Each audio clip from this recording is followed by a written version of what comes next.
নমস্কার, good morning. নতুন একটি ভিডিওতে আপনাদের সবাইকে স্বাগত।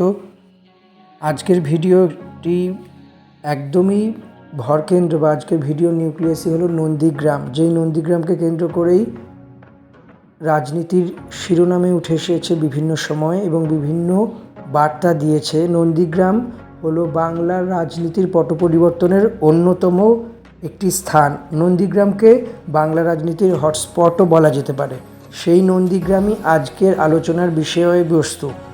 নন্দীগ্রাম সামনেই বিধানসভা, অর্থাৎ 2026-এর বিধানসভা ভোটে 294টা আসনের মধ্যে নন্দীগ্রাম আসনও অন্যতম একটি গুরুত্বপূর্ণ আসন। গত বছরই এই আসনে হাই ভোল্টেজ লড়াই হয়েছিল। তৃণমূল নেত্রী তথা রাজ্যের মুখ্যমন্ত্রী মমতা বন্দ্যোপাধ্যায় ভার্সাস এখনকার বিরোধী দলনেতা শুভেন্দু অধিকারী লড়াই হয়েছিল। সেখানে 1,500-এর সামান্য কিছু ভোটে শুভেন্দু অধিকারী বিজয়ী হন। কিন্তু যেই ফল নিয়ে একটা আদালতে মামলা হয়েছিল, সেই মামলা কিন্তু এখনও চলছে। কিন্তু এখনও পর্যন্ত যা অবস্থান, সেই অবস্থানের ভিত্তিতে বলা যেতে পারে যে প্রায় 1,500-এর একটু বেশি ভোটে সেই সময়ে মুখ্যমন্ত্রী মমতা বন্দ্যোপাধ্যায় পরাজিত হয়েছিলেন। পরবর্তীকালে ভবানীপুর থেকে তিনি বাই ইলেকশন বা উপনির্বাচনে জয়ী হয়ে রাজ্যের মুখ্যমন্ত্রী হয়ে ওঠেন। তো এই নন্দীগ্রামেই শুভেন্দু অধিকারী একসময়ে তৃণমূলের অন্যতম দাপুটে নেতা, এখন বিজেপির প্রথম সারির নেতা এবং রাজ্যের বিরোধী দলনেতা। নন্দীগ্রামকে আবার বলা যায় শুভেন্দুর গড়ও। এবার শুভেন্দুর গড় নন্দীগ্রাম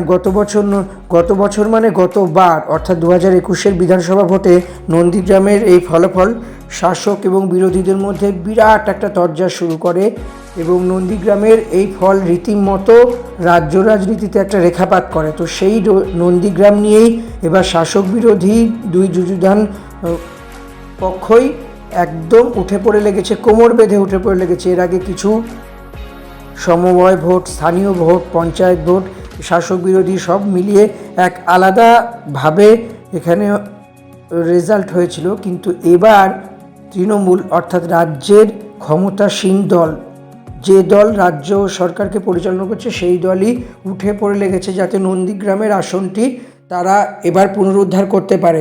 সেই কারণে নন্দীগ্রামে সংগঠন বৃদ্ধির সঙ্গে সঙ্গে একাধিক কার্যকলাপ, একাধিক রাজনৈতিক কর্মসূচি নিয়েছে। তার মধ্যে অন্যতম হল নন্দীগ্রামের স্থানীয় পর্যায়ের উন্নতি, নন্দীগ্রামের সেবাশ্রয়, নন্দীগ্রামের দুর্গত মানুষদের জন্য আরও কতটা কি সরকারি সুযোগ সুবিধা দেওয়া যায়, একই সঙ্গে যাতে লক্ষ্মীর ভাণ্ডার বন্ধ না হয়, বাড়ি বাড়ি জলের কোনো সমস্যা না হয় এবং রেশনের জিনিসপত্র, খাদ্য সামগ্রী যেন সবাই সঠিকভাবে পান। একই সঙ্গে নন্দীগ্রামের যেই ভৌগোলিক অবস্থান, সেই ভৌগোলিক অবস্থানের মধ্যে দিয়ে শুভেন্দুর চেনা পরিবেশ, সেই চেনা পরিবেশে এখন শুভেন্দুকে হারানোই হচ্ছে অন্যতম একটা বড় ব্যাপার হয়ে দাঁড়িয়েছে, বড় চ্যালেঞ্জ হয়ে দাঁড়িয়েছে রাজ্যের শাসক দলের কাছে। গতকালই দেখা গেছে SIR ইস্যুতে রাজ্যের মুখ্যমন্ত্রী তথা তৃণমূল নেত্রী মমতা বন্দ্যোপাধ্যায় সুপ্রিম কোর্টে বা শীর্ষ আদালতে সওয়াল করেন যে প্রচুর সাধারণ মানুষকে হেনস্থা করা হচ্ছে SIR নামের দিকে একটুখানি এদিক ওদিক আছে বা নামের বানানে ভুল আছে, কারো বিয়ে হয়েছে, বিয়ের পরে শ্বশুরবাড়ির পদবি আছে, সেই শ্বশুরবাড়ির পদবিগুলো গ্রহণ করার ক্ষেত্রে কিছু সমস্যা দেখা যাচ্ছে, সেই সমস্ত কিছুগুলোকেই খারিজ করে দিচ্ছে। তো নানান রকমভাবে মানুষ যে এই SIR-এর ফলে বিব্রত হচ্ছে, বয়স্ক মানুষেরা SIR শুনানিতে গিয়ে সমস্যায় পড়ছেন, ঘন্টার পর ঘন্টা লাইনে দাঁড়িয়ে থাকতে হচ্ছে, তারপরেও কোনো সুরাহা পাওয়া যাচ্ছে না এবং বয়স্ক মানুষদের এই রকমের এই সমস্যাগুলো রীতিমতোভাবে আরও চোখে আঙুল দিয়ে দেখিয়ে দিয়েছে। তো সব মিলিয়ে বলা যেতে পারে যে নন্দীগ্রাম এবার হটস্পটে, অর্থাৎ নন্দীগ্রামকে কেন্দ্র করে রাজ্যের শাসক দল কোমর বেঁধে লেগেছে এবং গতকাল SIR সূত্রে, মমতার SIR সওয়ালের সূত্রে বেশ কয়েকটি পয়েন্ট উঠে এসেছে অন্তত তৃণমূল কংগ্রেসের কর্মীদের কাছে। কারণ যেখানে দলনেত্রী যেখানে তৃণমূল কংগ্রেস সুপ্রিম কোর্টে দাঁড়িয়ে সওয়াল করলেন আইনজীবী হিসেবে বা পিটিশনার হিসেবে, আইনজীবী তার সঙ্গে ছিল, তিনি পিটিশনার হিসেবে, মামলাকারী হিসেবে তিনি সওয়াল করলেন। তো এই সওয়ালের ফলেই বুঝতে পারা গিয়েছে যে আরও অনেক কিছুই বিধানসভা ভোটের আগে দেখা যাবে। 294টা আসন, 294টা আসনের মধ্যে প্রতিটি আসনে 2016 সালে মমতা বন্দ্যোপাধ্যায় নির্বাচনী প্রচারে গিয়ে বলেছিলেন 294টা আসনে তিনি প্রার্থী। এদিকে তৃণমূলের তরুণ তুর্কি অর্থাৎ অভিষেক বন্দ্যোপাধ্যায়, তিনি তৃণমূলের সর্বভারতীয় সভাপতি, ডায়মন্ড হারবারের সাংসদ তথা লোকসভার দলনেতা। তিনি তৃণমূল কংগ্রেসের সংগঠনটাও অত্যন্ত ভালো করে দেখছেন। ফলে তিনি সেবাশ্রয়, নন্দীগ্রামের সেবাশ্রয়ের মাধ্যমে নন্দীগ্রামের যে সমস্যাগুলো আগে তৈরি হয়েছিল, সে রাজনৈতিক সমস্যা হোক, প্রশাসনিক সমস্যা হোক, মানুষের মধ্যে নানা ধরনের যে অসন্তোষ, একেতেই 15 বছরের সরকারের মধ্যে চাপা অসন্তোষ তো থাকবেই,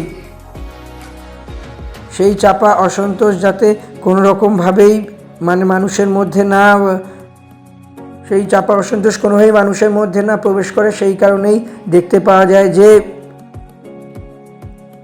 অভিষেক সেবাশ্রয়ের মাধ্যমে ব্যাপকভাবে একটা রাজনৈতিক চ্যালেঞ্জ ছুড়ে দিতে চাইছেন। এবং অভিষেকের স্ট্র্যাটেজি এবং প্রতিটা নন্দীগ্রামে এর মাটিটাকে, নন্দীগ্রামের এই সিটটাকে এমনভাবে তিনি সাজিয়ে তৈরি করছেন বা এমনভাবে ভাবছেন, এমনভাবে বিশ্লেষণ করছেন এবং রাজনৈতিক কর্মসূচিতে ঠাসা করে দিয়েছেন।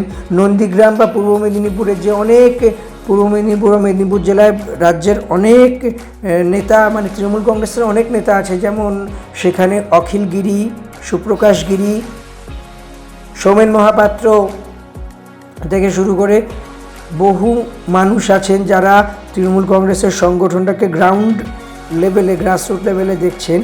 সেইখানে কি অভিষেক বন্দ্যোপাধ্যায় বা বাজি মাত করতে চাইছেন? নন্দীগ্রামে কি তিনি শুভেন্দুর বিরুদ্ধে দাঁড়াবেন? যদিও দলীয় সূত্রে বা তৃণমূল সূত্রে কোনো রকমের ইঙ্গিত এখনও পাওয়া যায়নি, পুরোটাই জল্পনা স্তরে আছে। এই জল্পনা স্তরে বিষয়টি থাকা সত্ত্বেও মনে হচ্ছে যে এবার নন্দীগ্রামে একটা বড় কিছু হতে চলেছে। নন্দীগ্রাম আসনটা একটা প্রেস্টিজ ফাইটে চলে গেছে এবং সেই নিয়েই অন্তত পাখির চোখ হয়ে দাঁড়িয়েছে রাজ্যের অন্যতম গুরুত্বপূর্ণ এই সিটটি। নন্দীগ্রামে গতবার তৃণমূল বিজেপির সরাসরি ফাইট হয়েছিল। এছাড়া কংগ্রেস এবং বাম এদের জোটের যে প্রার্থী ছিলেন তাদের, তিনি বলা যেতে পারে ত্রিমুখী লড়াই হয়েছিল এবং নির্দল বা অন্যান্যরা যে ছিল তারা তো ছিলই, কিন্তু প্রধানত লড়াই হয়েছিল তৃণমূল আর বিজেপির মধ্যে।